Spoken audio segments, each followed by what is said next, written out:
Shalom, Adonai, El Shaddai, a paz do Senhor Deus Todo-Poderoso a todos os amados irmãos que estão assistindo essa série de estudos, Babilônia, Abominações e Heresias, que é o pastor Sérgio Aparecido Dias, hoje excepcionalmente sem a câmera de vídeo. Os irmãos irão ouvir minha voz, irão acompanhar os slides, mas não terão a minha imagem. Essa é a parte 3 do estudo. Esse estudo da parte 3 contém um apêndice sobre datas de promulgação de heresias, e talvez deixemos esse apêndice para o outro domingo. E vamos falar hoje sobre essas questões que estamos analisando, dos simbolismos, objetos, partes de culto, liturgia utilizados na Igreja Romana, que são cópias flagrantes de cultos pagãos, que a coloca na posição de Babilônia, daquela figura da mulher prostituta, embriagada com o sangue dos santos e montada na besta, que é um dos domínios mundiais, significando aí a mulher, no caso, o Vaticano. Vamos dar continuidade agora ao nosso estudo desses símbolos. Esse gesto pagão aí, nós vemos aqui acima à esquerda, com os dois dedos, indicador e médio. Embaixo temos o indicador, o médio e o polegar. No centro nós temos o Papa, que ele usa o mesmo sinal para abençoar. E aqui à direita, uma imagem de Jesus, representação de Jesus, com esse mesmo sinal.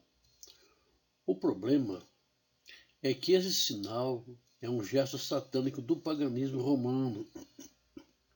Muitas estátuas e o panteão romano de muitos dos seus deuses, eles usam esse símbolo aí de saudação e adoração.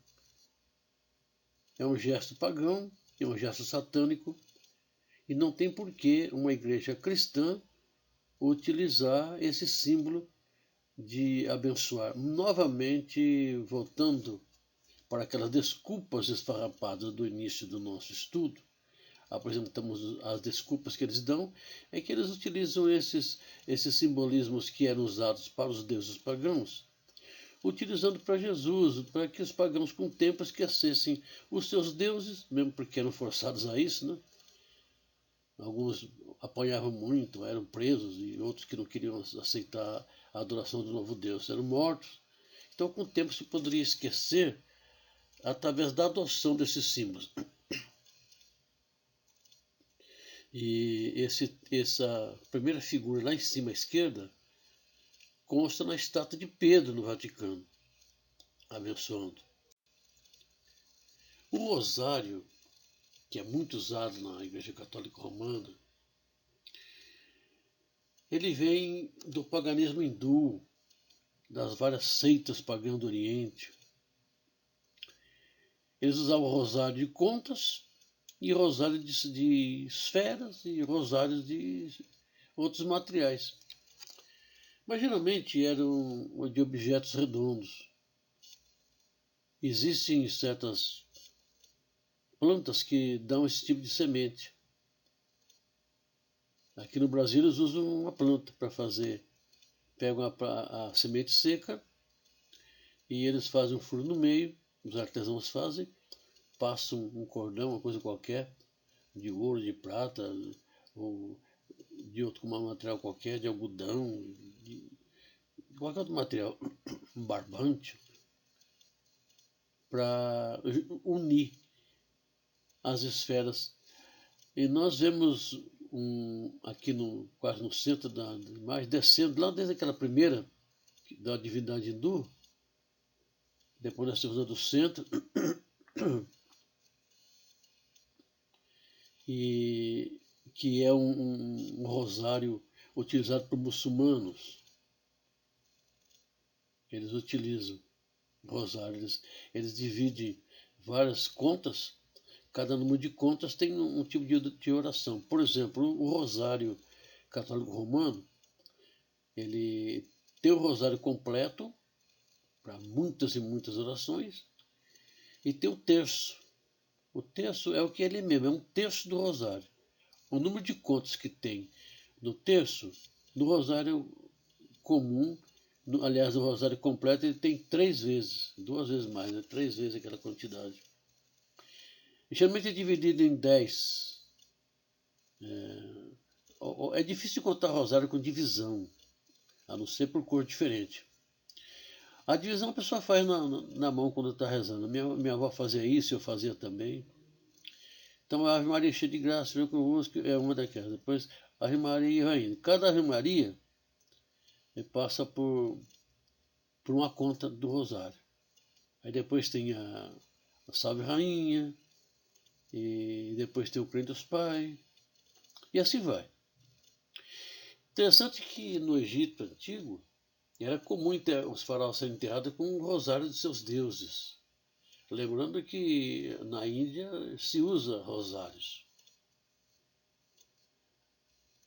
E para fazer aquelas rezas que são repetições, né?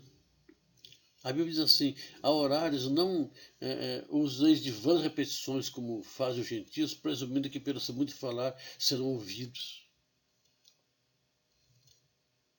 E na final, aqui embaixo à esquerda, nós temos uma gravura em alto relevo mostrando o sacerdote da Mesopotâmia usando o rosário. Eles estão em adoração 3, né? O terceiro da esquerda para a direita está usando um rosário. A pinha, que é aquele cone do pinheiro, a araucária, geralmente que produz o pinhão que a gente come, eles têm essa pinha, o cone, onde produz as sementes comestíveis. E tem um pinheirinho de Natal, aquele de enfeite, que ele não tem, mas isso aí que é da pinha, da araucária. E ele representa no paganismo o poder da regeneração. Agora, não é a regeneração da pessoa nascer de novo, nascer nova criatura, não. É a regeneração da espécie. Uma coisa morre, depois a semente nasce de novo, e vem outra árvore, e tem aquela questão da regeneração de muitas vidas, de muitas reencarnações, da pessoa morre, reencarna várias vezes. E como o pinheiro ele tem essa pinha, esse cone de pinheiro, e ela solta e vem para o chão, e transformam-se em muitas sementes que os pássaros depois espalham e vem nascer outro pinheiro, representa a regeneração do paganismo e também era muito utilizado na adoração do deus Tammuz, deus da Babilônia. Tammuz. Na segunda parte aqui embaixo, da esquerda, nós temos um deus do México aqui, que representa a reencarnação e também representa o deus Sol. Os mexicanos tiveram muitos deuses, que vem do tempo dos astecas. Né? Para ele o Sol era outros deuses, e o deus do fogo era Xiuhtecutli. E esse aqui é a reencarnação, representa o Sol. Eles têm muitos nomes para seus deuses pagãos. E me refiro aos mexicanos pagãos que ainda guardam aquela estrutura do passado, porque a maioria dos mexicanos hoje em dia, eles são romanos, católicos romanos, né? Se declaram cristãos, e a maioria deles lá adora a Nuestra Senhora de Guadalupe, a Virgem de Guadalupe, Nossa Senhora de Guadalupe. No Vaticano tem a Praça do Pinheiro. Tem a escultura de uma pinha bem grande, a maior do mundo, a maior escultura de pinha do mundo, representando a renovação, dizem eles. A regeneração, dizem eles. Mas não a regeneração espiritual, não. tanto na adoração de Tammuz, como na adoração do Osíris, porque o deus grego romano da bebida e do prazer, nós sabemos que é, no caso romano, Baco.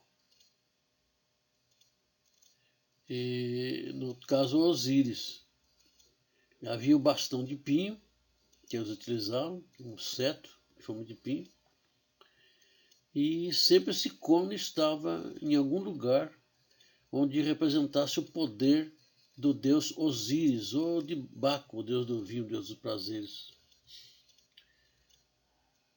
Aqui na parte direita, nessas três fotos, nós temos em cima a maior pinha do mundo na Praça do Pinheiro Vaticano.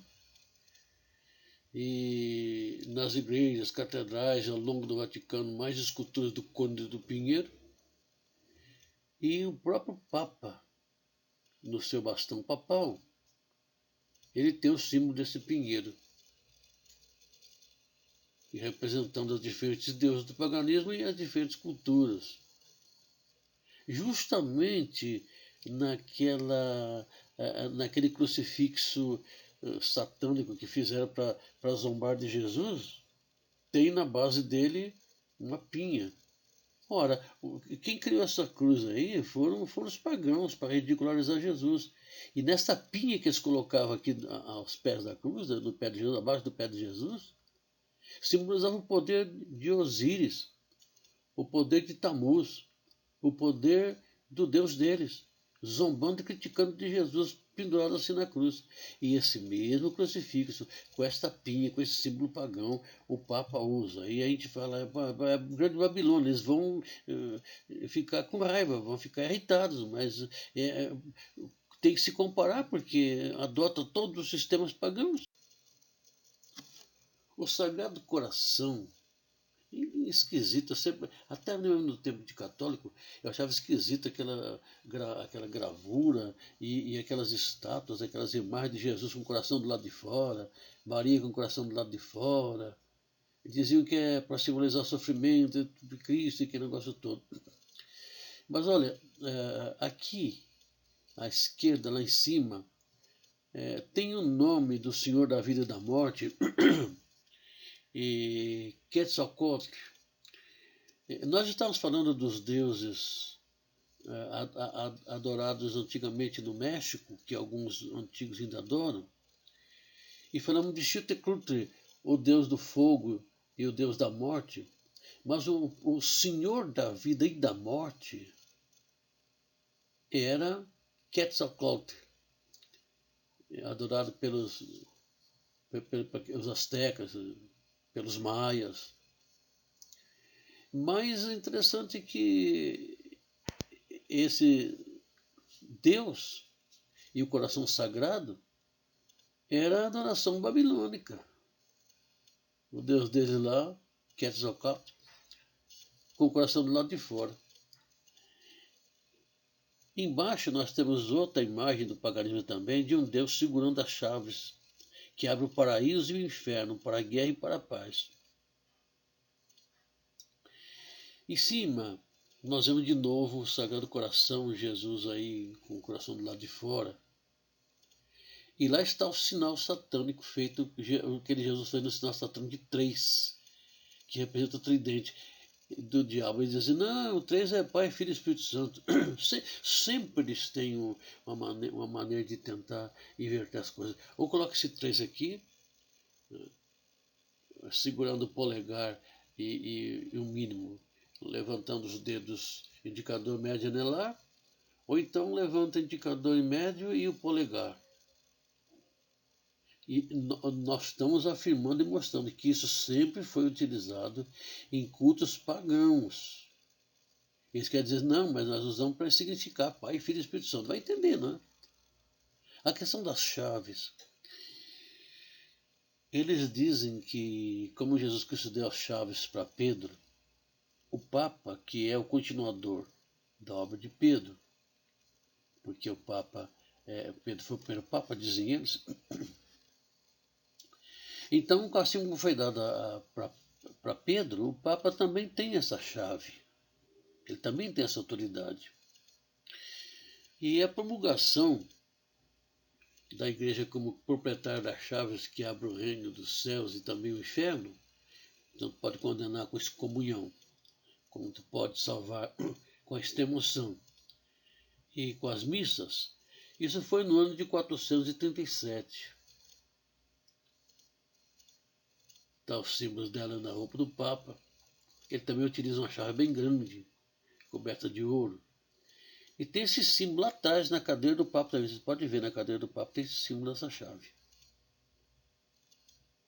E aqui do lado, o Deus da morte, o Deus do inferno pagão, segurando a chave que abre o paraíso deles lá e o inferno. O simbolismo da guerra e da paz. Não tem por que utilizar chave, mesmo que Jesus Cristo não deu chave nenhuma para Pedro. Aquilo foi um simbolismo, porque Pedro abriu as portas do céu da salvação para os judeus, lá no capítulo 2 de Atos dos Apóstolos, na pregação que ele fez. E depois, no capítulo 10 de Atos dos Apóstolos, temos Pedro sendo enviado pelo Espírito Santo na casa de Cornélio, que não era judeu, e muitas pessoas que estavam lá, aliás, nenhum deles era judeu, muitos se converteram ao cristianismo, converteram a Jesus Cristo. É nesse sentido que ele abriu as portas do céu para judeu e para gentio. Não foi dado chave física nenhuma dele, nem para ele não, e nem a partir daí eles iriam usar qualquer figura de chave. Meus amados, essas e outras informações que nós podemos ter dado também são 100% confirmadas por todos os estudiosos da matéria e os historiadores bíblicos. Eu próprio sou professor de história eclesiástica, fui professor de história da igreja há muitos anos e de outras matérias de seminários também. E esse estudo que eu estou dando aqui é um resumo, uma pequena parte, coisa simples, nada aprofundado não. Vamos talvez numa outra ocasião dar um estudo mais profundo, mas aqui bem resumido, para que se possa ter uma ideia por que nós dizemos que é a Igreja Católica Romana, né? É aquela mulher sentada na besta e é a Grande Babilônia. E nós temos uma advertência aqui em Apocalipse 18, versículo 4. Sai dela, povo meu, se não quiseres ser cúmplices com ela nos seus pecados, e se não quiseres receber parte das suas pragas. Nessa versão aqui, né? Tem que compartilhar com ela nos seus pecados. Daniel 2,44, nessa versão, diz: E nos dias daqueles reis, o Deus do céu estabelecerá um reino que jamais será arruinado, e o próprio reino não passará a qualquer outro povo.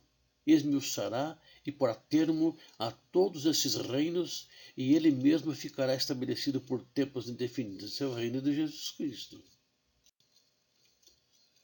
Então, a pessoa tem que escolher, tomar uma atitude, tomar uma decisão.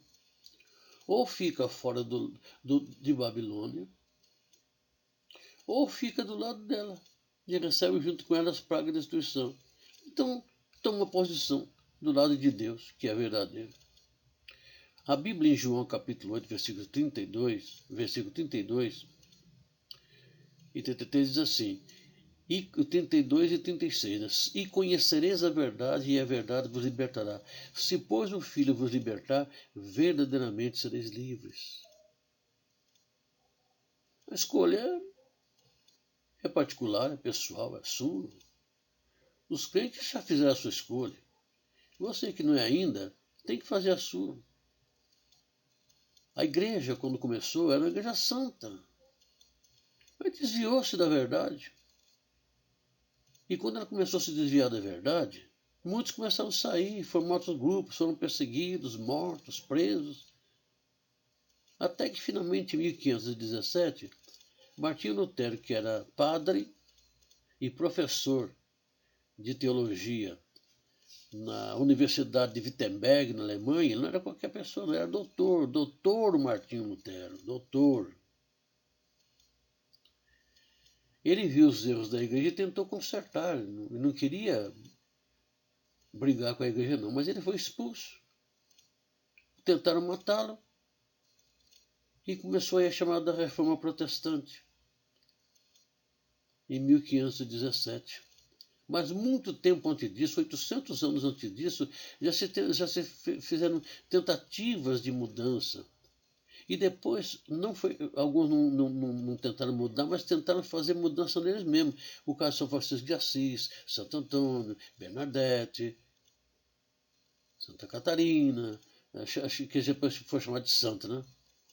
E tantos outros chamados santos e santas, que eram monges ou freiras, que se retiraram do convívio para criar monastérios e locais onde pudesse se dedicar à meditação e a rezas e às mortificações, porque não dava para conviver mais naquela Roma imperial, naquele ninho de pecado. O monasticismo, nós vamos ter oportunidade de falar um dia sobre isso, o monasticismo foi uma tentativa de dentro da própria igreja de alguns se reformarem. E não deu certo, né? Depois eles ficaram sendo dominados pelos que estão lá. Hoje em dia, tanto os franciscanos, como os dominicanos, como os jesuítas, como qualquer outro grupo de monges, eles já são dominados por todo o clero, já não tem mais nenhum deles tem aquele ideal de São Francisco, São Antônio, nenhum deles mais. Nenhum deles mais. Acabou aquilo, né?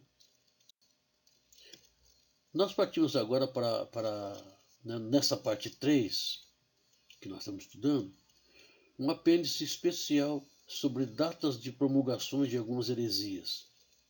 Temos pouco tempo hoje, não é analisar uma por uma, mas pelo menos falar a data aproximada, o tempo aproximado, onde elas foram promulgadas, não o dia exato, mesmo que não tem como, né? Não é tão exato assim o calendário dessas promulgações, sim as datas.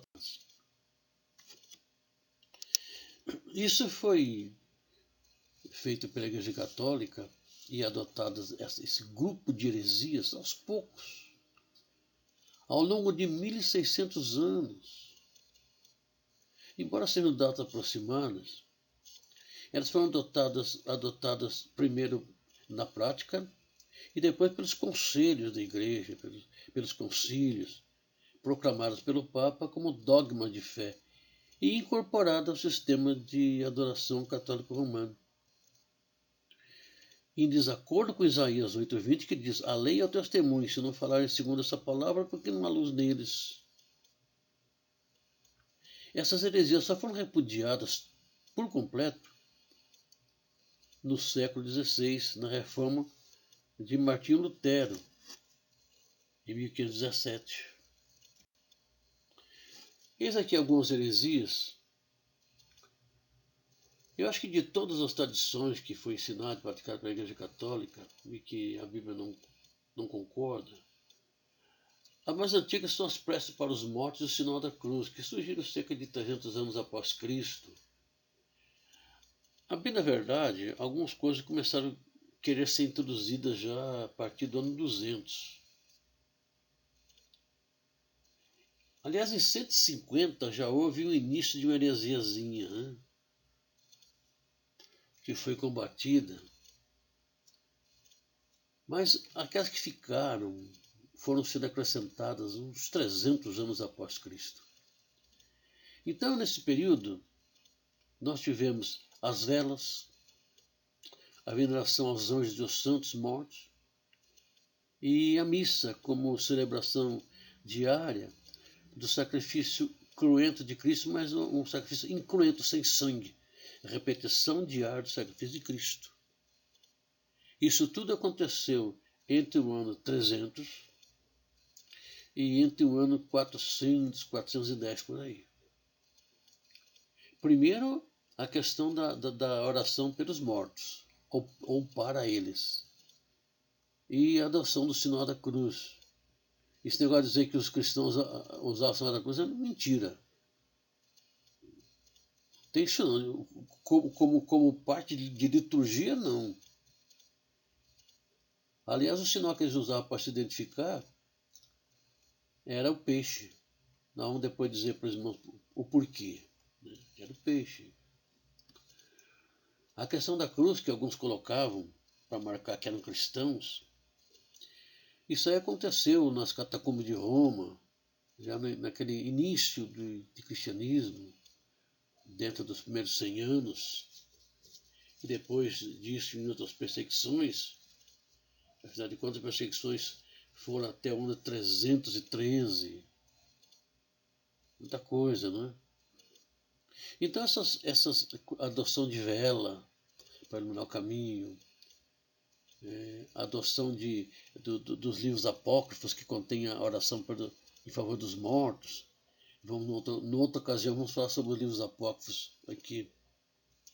Então, oração pelos mortos, sinal da cruz, os de vela, a veneração aos anjos e santos mortos, e a missa. Isso aconteceu nesses 300 anos até o ano 410. E a adoração a Maria, como mãe de Jesus, mas como mãe de Deus, Maria, mãe de Deus, Mater Dei quer dizer mãe de Deus. Isso teve, não é origem, na verdade, mas teve a sua promulgação como matéria de fé e dogma no primeiro concílio de Éfeso, que se deu em 431. Teve outro concílio de Éfeso mais adiante, o segundo concílio de Éfeso. No primeiro concílio reuniram-se os bispos e examinando o que já se pregava há muito tempo. Olha, essa questão de a Maria, Mãe de Deus, e a adoração de Maria, veneração depois da adoração, isso teve início aí do ano 350 e diante, 350, 360. Outros colocam, não, foi mais, foi pelo ano 400, porque se pensa que no ano 400 o Damaso queria ser Papa, né? E depois teve o Leão I, e antes disso já se falava em uma veneração maior a Maria. Então, vamos pensar como sendo uma origem mesmo, como lei, como regra, como matéria de fé, como dogma.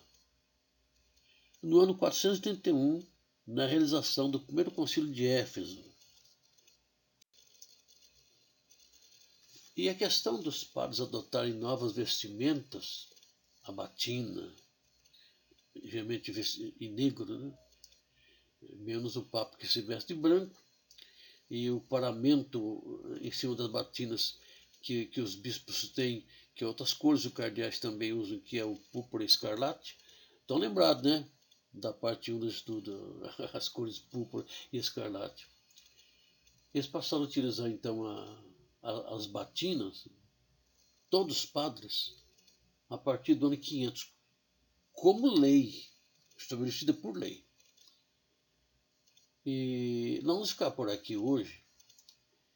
E no domingo que vem nós vamos analisar as outras doutrinas a partir da doutrina do purgatório.